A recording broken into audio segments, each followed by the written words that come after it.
Hey guys, what's up? Unrested here in Japan. As you can see, I'm back in my old house here. I'm gonna be throwing some footage though over this video so that you don't just have to stare at me in one tiny little room. You can get some footage of where I'm headed to today. I'm actually headed to a ryokan in just a bit. You can see I'm packing a bag right here.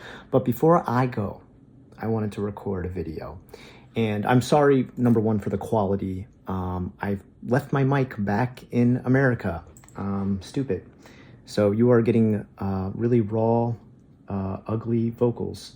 And I'm sorry for that, but I'll try to pick up a mic while I'm here. I need a new mic anyway, so we'll get that. But let's get into the gist of things. We are talking about the time I canceled myself on YouTube. I ruined my own channel. This actually really affected my channel quite a bit. This is probably the biggest loss in subs, views, dislikes I ever got.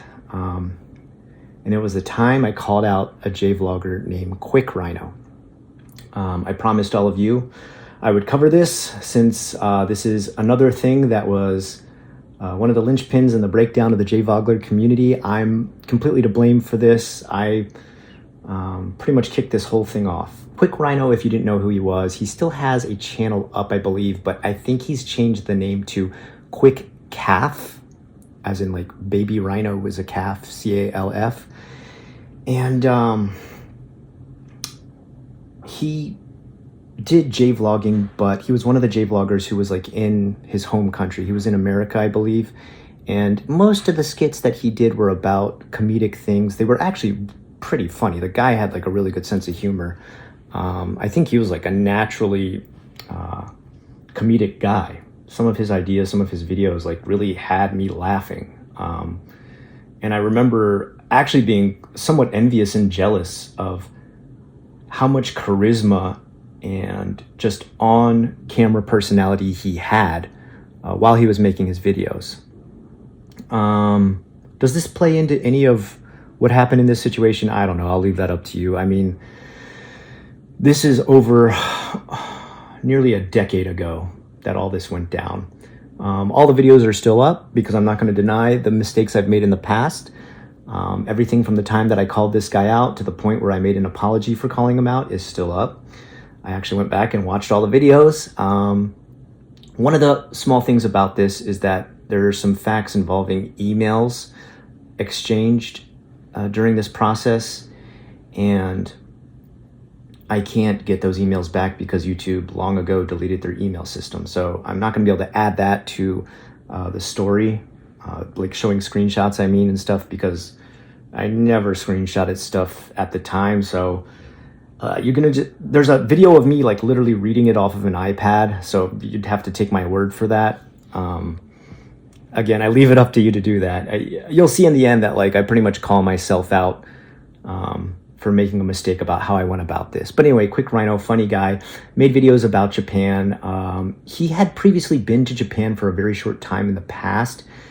If I remember correctly, it was with like a class trip, and he had funny stories about Japan from that. But it could have been maybe some other reason he was in Japan, or he may have been there more than once, but he had some experience with Japan. And what he was promoting in his videos when we crossed paths was that he was actually about to come to Japan and start working here as well, just like the rest of us jvloggers. He was about to join the whole crew out there, and he was in contact with all of us. He, like I said, was very charismatic, great personality, very comedic, and a lot of us were excited for him to move here and to work with him. Where him and I ran into, I guess, a crossroads where we got into a bit of a tiff was the fact that I did a GoFundMe. Well, I didn't personally set up the GoFundMe. I had a friend named Richard at the time who also planned to come to Japan, and he put up a GoFundMe to raise money to go to Japan. And I promoted it on one of my videos because I thought I'd help him out. And when I did that, I got a massive backlash on my channel. It was like the most hate and dislikes I had ever gotten in the comments before. People were like, why are you promoting this? I can't believe you're going to try and promote someone else's trip. Why can't they just pay for it themselves? You know, screw you for promoting. And I was just like, oh my God, why is why is everybody so angry about this? So I actually reached out to the viewers who had like the angriest comments at that time for me promoting a friend's trip to Japan. I wanted to know why. Why was everyone so angry? And the reason everyone came back with was that they had just been burned on a GoFundMe that Quick Rhino had. He had set up a Quick Rhino Goes to Japan GoFundMe for $3,000. It was the cost of a round trip ticket to and back from Japan.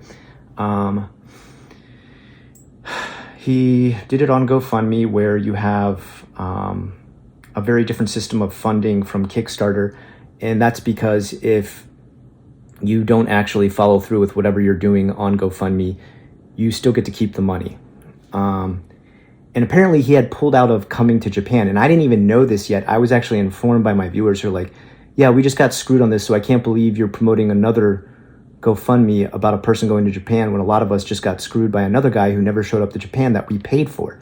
And so that got me really curious. What, are you serious? Like, he's not coming to Japan now? So I reached out to Quick Rhino. I never got a response. Other people started to comment on his video trying to get a response about why he wasn't coming anymore. And all Quick Rhino did was make a 59-second video with the comments turned off saying, hey guys, the interview's been canceled. I'm not coming to Japan anymore. Sorry guys, it's over. And that was it. Like, okay, first of all, you could tell he was like upset. He was disappointed, and really perturbed with the fact that he wasn't going to Japan anymore. And at the same time, he just wasn't giving viewers enough information, and he had turned comments off, which I think pissed off people even more. If you affect the communication process with you and your viewers, you have a good chance of sinking your channel. And it's something I've never done. I've never ever turned off comments on any videos. I can't ever imagine doing that. I literally post these videos for the dialogue that is created in the comment section, so I can't ever imagine doing that. But I think at the time, he was dealing with so much with the fact that, number one, he had not gotten or done or followed up with the job. Number two, he wasn't going to Japan. Number three, his viewers were pissed that he wasn't going. And number four, he had collected money to go, and now people were wondering what the hell was going on, which I can understand. So I started to look into it more, and during that time I said, okay, I'll check out what's going on. I did not know he wasn't coming. I'll try to ask him, and like I said, I wrote him an email. I tried to communicate with him. I didn't get any answer, but one thing I did get, and this is really where I made my first mistake, was I got an email from someone from the company that he was interviewing with to get the job that was going to get his visa and bring him to Japan. In this email, the person named the company, and I do not know if this was actually the company that was going to hire Quick Rhino. I do not know if this person actually knew Quick Rhino or worked for the company. The way they talked about it, they had a lot of inside information about Quick Rhino and everything, and seemed to know him very well. And I just took the information at that. This is something where I needed to verify far more about who this person was, what company they worked for, where this company was in Japan, how their hiring process worked. Like, I needed to go way, way deeper. But this was like 10 years ago when exposed videos didn't have receipts, or at least mine didn't. And I should have. That was my first big mistake. I took this person at their word. And what they had written to me was that, no, they had not canceled the interview. That, in fact, what had really happened was he had been hired, he had been accepted by the company, and the company had already invested a lot of money and time into getting his visa. And around the time that they were asking him to send in his immunization shots, which you have to send in all these immunization records before you take a job in Japan and stuff like that, Quick Rhino got very frustrated with the situation, saying like he had to pay all these money for the shots and that he had thrown away the receipts so he couldn't get reimbursed. And then he became very pissed off when he found out that it would take over 6 months to process his visa, which, I mean, I think it's a little bit faster now, but I remember for myself too, when I worked for my first job, Nova, in Japan, it took them 6 months too. I remember I got the job and thought I was going to be going to Japan like the next day. And no, I found out way later that I needed to keep a part-time job for the next 6 months because it took that long just for everything to be fully processed by immigration. That led me down a whole rabbit hole of exposing that fact of what had gone down with him and his job. I read this full email that I got from this person. I asked their permission to read the email. Again, I read out all this information about what had gone down from the company's side. And again, I didn't confirm anything. Now, later, Quick Rhino did respond. And his response was kind of devastating. It was devastating in the fact that it made me feel really bad for calling him out. It made me feel bad for not having done way more research. But let me get into it. His response made me feel really bad because he wanted to completely quit doing YouTube because I had made this video. And my goal wasn't to cancel him. My goal wasn't to completely nuke his channel. My goal was to get an answer for the people who had donated $3,000 to his GoFundMe. And luckily, after my video came out, everything was refunded. Now, I don't know if my video prompted this. I'm not going to take credit for that. I think Quick Rhino in general was a good guy who was going to do that anyway. And I think if there was a delay for him refunding the money, it might have been because, number one, he's probably depressed and devastated that he didn't take the job. He didn't get the job. He didn't go for the job. He wasn't going to Japan. All his future plans had been canceled, and his future video ideas were kind of canceled now too because they were related to Japan and going to Japan. So I felt really bad about that. I felt like, okay, now this guy's going to come out and he has to say all the information about why he's not coming and that now he doesn't want to make videos anymore and that he's devastated that I made this video on him. And I hadn't been empathetic enough to think about how this would affect him emotionally. And his viewers and fans really let me know that. I got a ton of hate on that video. He did confirm that this was the company that he was interviewing for, but what his reply to my video was that it wasn't that his interview was canceled. He had just said that in a quick 59-second video because he was kind of devastated at the time. But really what had happened was that when he was given the final TOS, terms of service and contract and everything like that, it didn't match up to what they had told him about the job. Either the pay was lower than what he had expected, the hours were different from what he expected, the way the job worked was just different from what he expected. And at that point, he pulled out. So he did kind of go back on the fact that he said the interview had been canceled and that he couldn't get the job now. He went back and said okay, yeah, the interview wasn't canceled. It was just I didn't want to take the job because it seemed sketchy to me, which is a real thing that happens in Japan. There are some sketchy companies that try to do weird sort of contracts and stuff like that, and you shouldn't take those contracts. I remember one of the first contracts I was ever offered, they had this idea where they said you come to Japan, and then if we like you in the interview, then you have to go to Taiwan. And then while you're in Taiwan, we'll switch your visa to a work visa. And then you come back from Taiwan, and then you can legally be in Japan, which is kind of going around the whole visa system in a way that's kind of a gray area legally. So I felt sketched out by that and never took that job. I went with Nova, who had my first visa I ever got to Japan be a work visa. And that's the most legit way that you go to Japan on a work visa.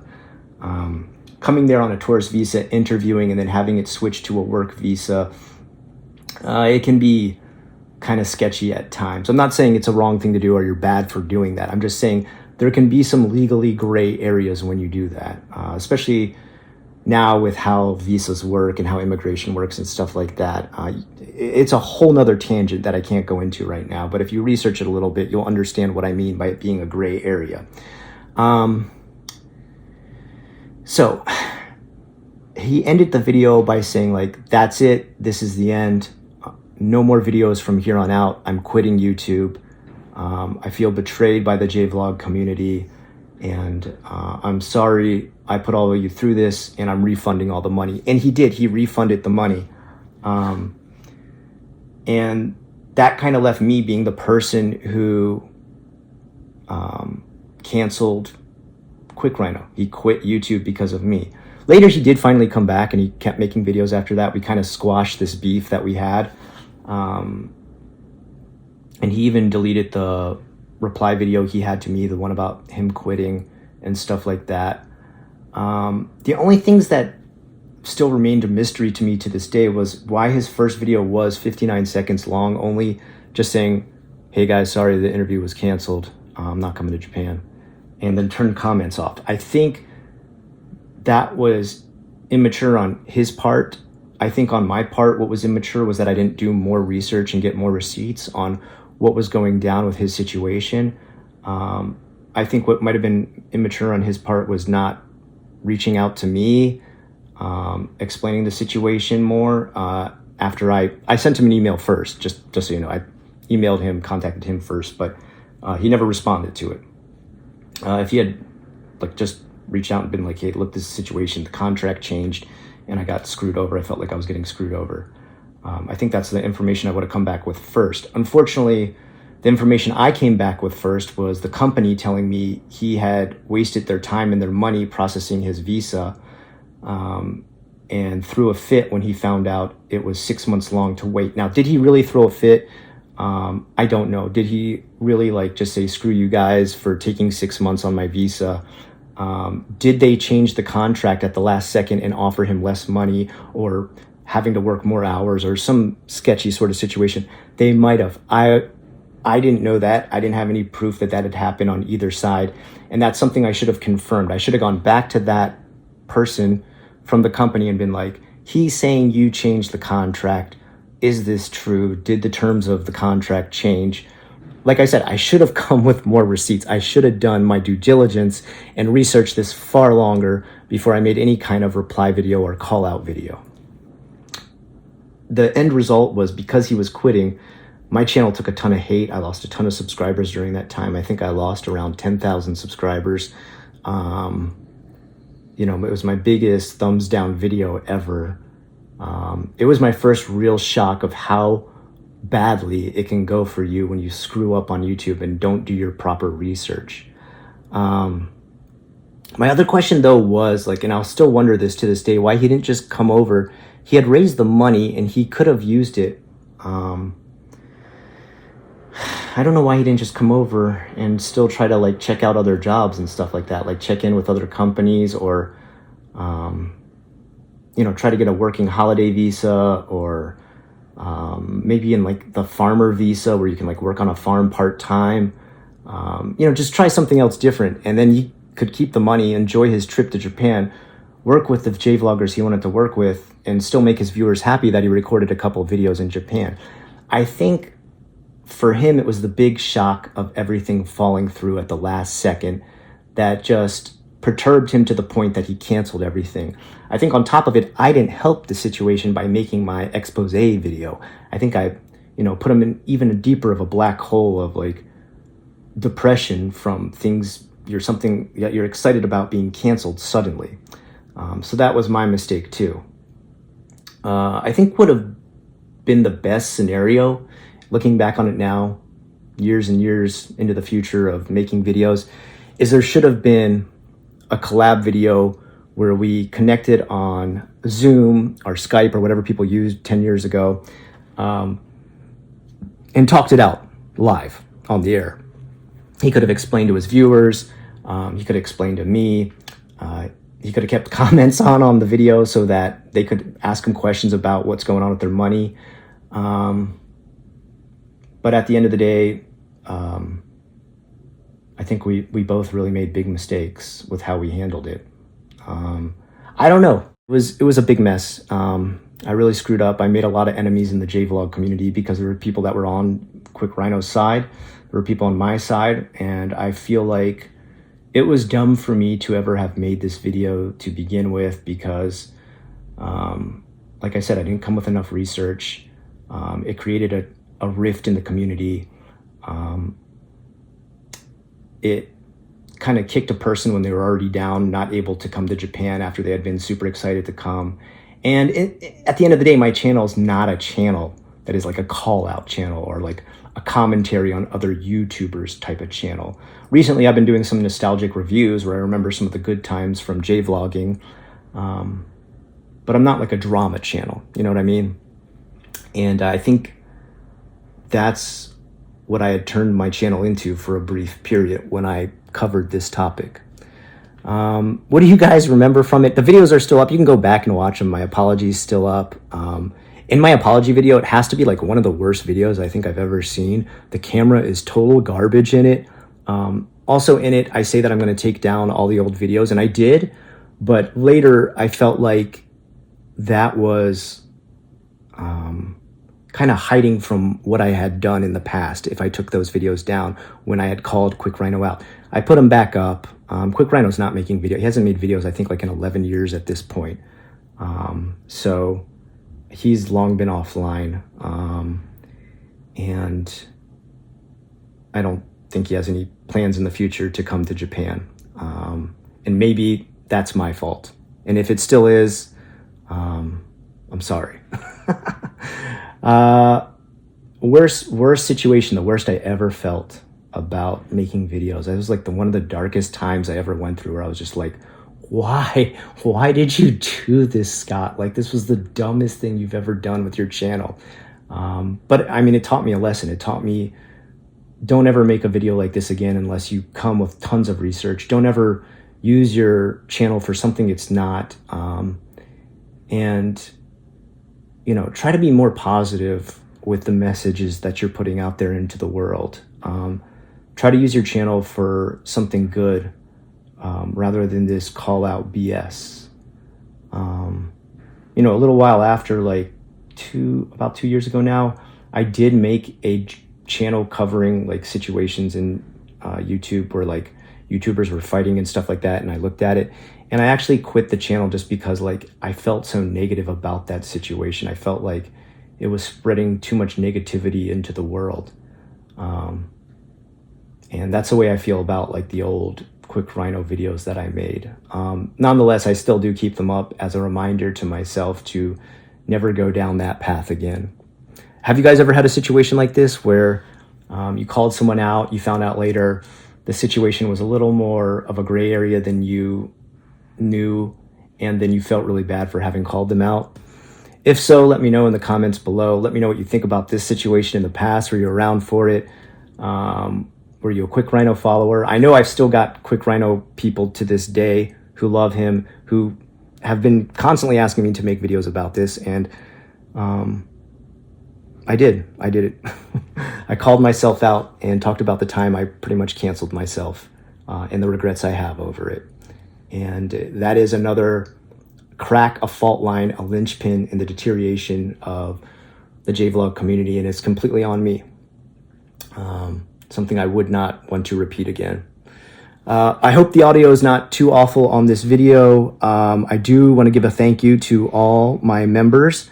Before I go here, we're up to, I believe, 43 members, is it now? Let me just check my numbers real quick. Yeah, wow, 43. This is insane. Let me just give them all a shout out since we've got some new ones who just joined. Ryan, Makoto OTP, Kaiser Grendel, Bridget Watson, Young G, Andy, Carolyn Markey, Mitchell, Koren Kopita, sorry, Impressive Tony, Matt Lee, Silver Stitch 28, Jose Casulias, Murphy, Draz Creates, John Manbob, Light Lolouch, Smile Kita 13, Worm Self, William Adams, Chrissy Meow, Obscuric, Sriracha, Frorasu, No Dub, Only Raw, Harry Richardson, Citrus, Steve Ring, Capybara Daimyo, Fat Jaskins, Sprinkly Donut, Yodaru, Luna Incola, Ricardo Contreras, An Aloki, Slayer Duck, Blind Man Travels, Jonah Slocum, Ice Cold, Reinhard or Die Trying, Trek Nick, I Am Sandpaper, and Aaron Spooner. Guys, thank you again so much. Thank you for those who have upped their level of membership. If you too want to become a member, just click that join button on the side of my channel, and that's your chance to do it. $1.90, I believe, is the total, and it gets you one extra video every week. I hope you enjoy the Japan footage that I put with this video. I'm only going to put the audio over top of it, and I hope the audio is not too bad. If it is, I promise to do better in the next video and have a microphone ready. Until next time, I've been Unrested, and I hope you have a great rest of the day.